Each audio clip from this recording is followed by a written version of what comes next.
Hello and welcome back to Mario Kart Wii. In the last episode, we raced in the mirror banana cup, and this is we are going to be racing in the mirror leaf cup, and we are going to be using good old. I want to use Toad, but we've used Toad a lot, so we'll use Koopa Troopa. We're going to use the bullet bike because that's what we used as the last time, manual transmission, of course, and we're going to race in the mirror leaf cup. Let's do it.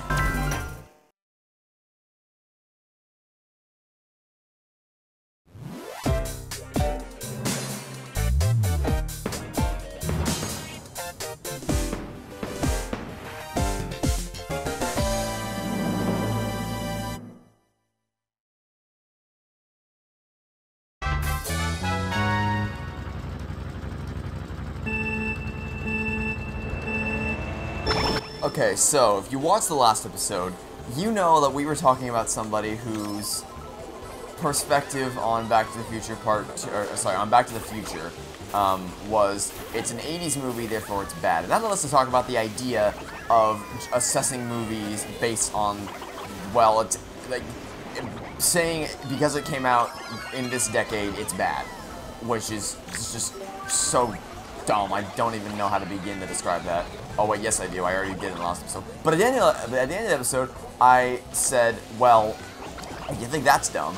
There's another person who made a similar claim, but it was equally. Oh dear, I actually missed that power block. It was equally as dumb, if not even worse. And basically, but this is a different person, as I said. The statement was all movies made before the 21st century are terrible, and the only reason why they are well received is because people are blinded by nostalgia. So we'll break down the nostalgia thing first. If it was just that, then please explain to me how people were able to receive it well when it came out. Walk me through that. If the only reason people like it today is because the only reason why it has such a high public reception is because nostalgia. How did it get that in the first place? You have to earn that from somewhere. You can't, like, it's not just built as, like, when it comes out, you don't have nostalgia for it. You are going into it with an open mind and you make an assessment right then and there. The experience of seeing the movie may be nostalgic for you, and that may factor in, like, in the future, like, man, that was such a good time. But in the moment, your assessment of the movie had nothing to do with nostalgia, and then you see if it holds up over time, which in the case of the movie that he picked is very much true. So he only had one example for his worst claim. And would you like to know what movie he picked? He picked, well, first off, he focused in on the 80s, right? He focused in on 80s movies specifically. And would you like to know what movie he picked? He picked Home Alone. He picked Home Alone. Would you like to tell me what's wrong with picking Home Alone as your example for why any movie I just said born, made before the 21st century, especially in the 80s, is a bad idea?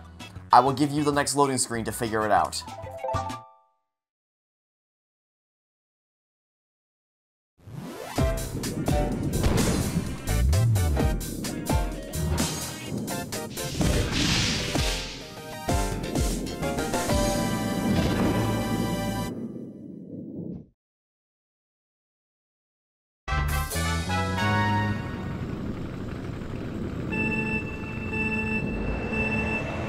Number 1, it was released in 1990.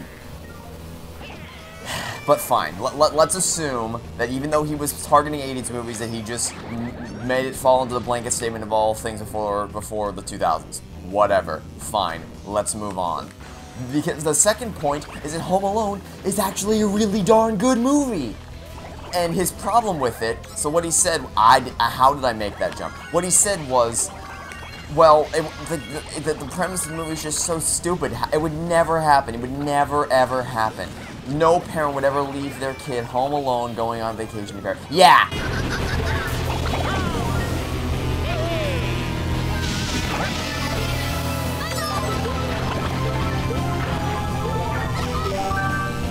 Oh, great. My microphone cut out. That's fantastic. Okay. Yeah. In a normal situation, that would be the case. But I got news for you, buddy. There's 15 of them going to Paris.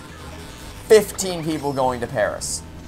And the entire first act of the movie is meant to set up the idea that, yeah, in this specific situation and in no other situation, this absolutely could happen. Because, for one, there are so many of them that, sure, why not? But if they just did that, then I would be more inclined to believe the idea that, yeah, it's a little silly that they would leave him behind. But no, because they go an extra step further. Because what happens, the reason why that happens is he sleeps in the basement, or he sleeps in the attic, which even that wouldn't be enough. But they all go outside. They wake up late, so they're frantically running around trying to get everything packed for the last second. And so no one's really paying attention to everyone individually. They're just like, let me get my own stuff done, then we'll count heads later. So then the mom has one person do the head count, but the neighbor from across the street comes over and is joining the pack. So she is under the impression that this neighbor is one of them because he has his back faced to her. So she counts him as the 15th member of the family. So the mother says, do we have all 15? She says, yes, I confirmed it. And, like, you know, Pastor is like, yes, I confirmed it, which is actually a great way to do it, because, like, yes, Mom, I already did the counting. Please shut up, let's go to Paris. So the mom's like, okay, great, you did it. Phenomenal, let's go to Paris. Then it's only when they get on the plane that she realizes, oh, wait, I didn't see Kevin's face. Shoot. So that's honestly the best way they could have done it. So it is 100% believable that Kevin could have been left behind. To pick Home Alone of all movies when you're trying to say that old movies are bad is just ridiculous. Why would you ever pick Home Alone? Why would you do that? Why would you ever do that? Whatever. Now, I will admit, so if they did that for the second Home Alone movie, like if they did the exact same thing for the second Home Alone movie, then yeah, I would say, okay, at that point, they should have learned from last year. That's just silly. But what they do in Home Alone 2 is actually really good, so I'll talk about that in the next race.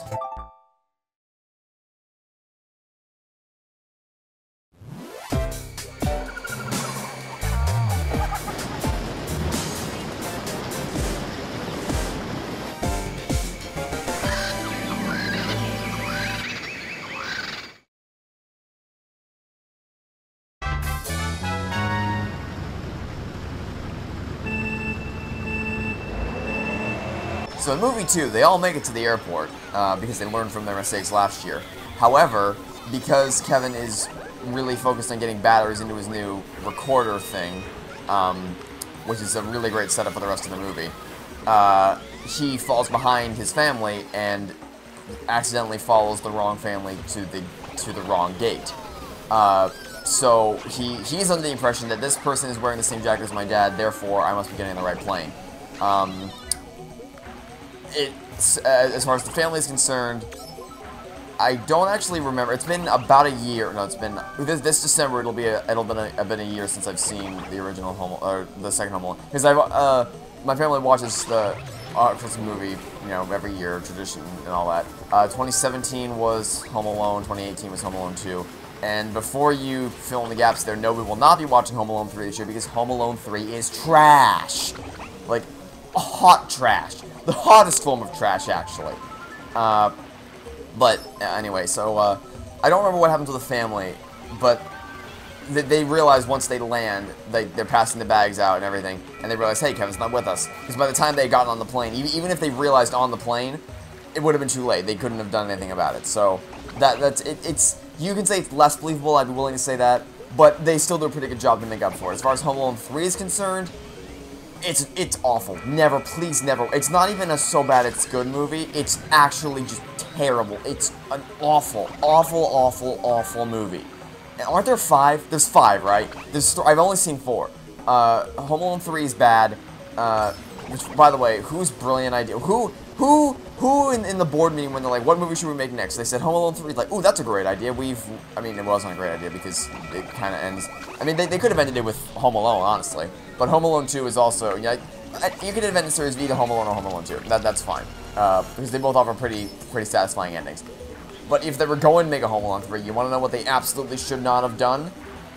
Have a different kid starring And by which I do not mean they should have had, they cast somebody different as Kevin McAllister, because that is, like, you can get away with that, but it won't be the same, obviously, but it's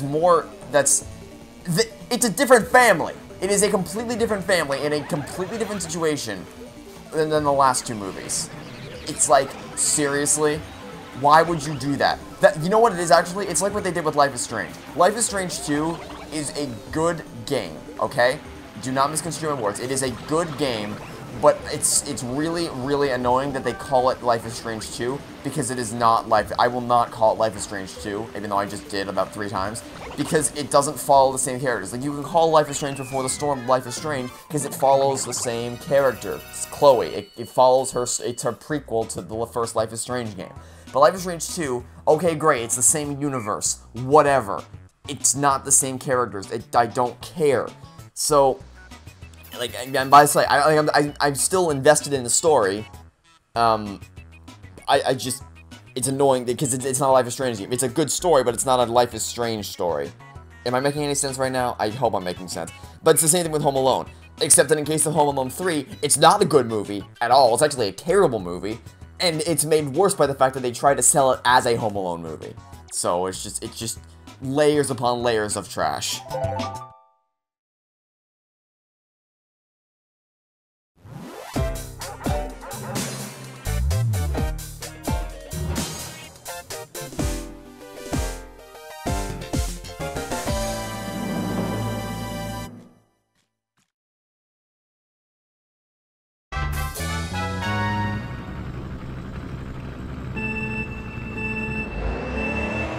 Then you have Home Alone 4.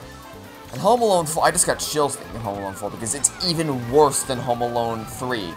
I don't know how you make a movie worse than Home Alone 3, but they managed. They did it. I don't know how, but they did it. And, oh god, okay. So, what's even worse than making 2 great movies about, you know, the McAllister family and all that, making a terrible third movie featuring a completely different family, is then proceeding to make a 4th movie with the same family from the first 2 movies, but with completely different actors. Why? What are you doing? What are you doing? It'd be like, actually, you know what? It'd be like if in Stranger Things Season 4, instead of focusing on, you know, Mike, Lucas, Dustin, and Will, and 11, and Max, and instead of focusing on those 6 characters, it was like Dave, Bob, Dave, Bob, Phil, and Frank. Why were those the names to come to my head? I don't know. Don't ask me. I have no clue. Focusing on this group of kids, instead of, you know, the characters that we've come to know and love over the course of 3 seasons, yeah, that would be like, it'd be like they did that with Home Alone 3. Or, actually, would be, and then, then Season 5, they go back to Mike, Lucas, Dustin, Will, 11, and, and Max. But instead, but they're not, it's not Finn Wolfhard, Gaten I'm going to butcher your name, I'm sorry, Gaten Mazzarano, I don't actually know. Caleb McLaughlin, Noah Schnapp, Millie Bobby Brown, and Sadie Sink. And it wouldn't be those 6 people, it'd be completely different people playing the characters. That would be like what they did with Home Alone. It's just it's so bad. It is so awful. Please never watch it. Because what happened was, my parents knew I loved the Home Alone movies, so they said, oh, there's a 3rd and a 4th one? Let's buy them. Let's see how they are. They're awful. They're bad. Never watch them. Never ever do it. Like, I learned, I should have learned after the 3rd movie, but then I said, well, I mean, it's gonna be the McAllisters again in movie 4, so it couldn't be that bad. Right? Wrong. I was wrong. I was so wrong. It was awful. And there's a 5th movie, too. I haven't seen the 5th movie. I'm never going to see the 5th movie. But, and the 5th movie's recent. The 5th movie came out, wow, 7 years ago, 2012. Like, oh, it's not good. I mean, okay, I can't say definitively that the Home Alone 5 isn't good, but, based on past experiences, oh god, no, even just reading the description, sets up booby traps to catch the ghost of his new home's former occupant. Oh, what is, whoa, god, oh god, it's so bad. please, watch the first 2 movies and then stop right there. The first 2 movies are great. The next 3 are just awful, horrible, terrible, no good, very bad movies. Anyway, let's go to the award ceremony.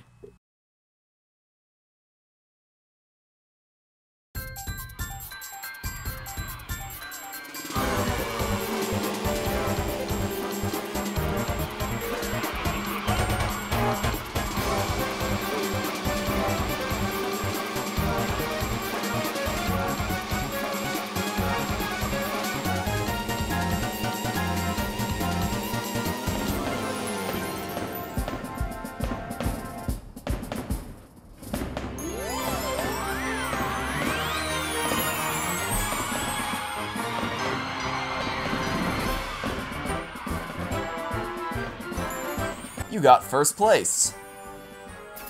And a star ranking. Nice. Okay, I apologize for getting really, I guess not emotional. I care a lot about the Home Alone movies. The first 2 are great. You can now play the Mirror Lightning Cup. Yeah, it's this same old drill at this point. So, you won the Leaf Cup in Mirror Mode. Congratulations, you've unlocked a small bike, the Jet Bubble.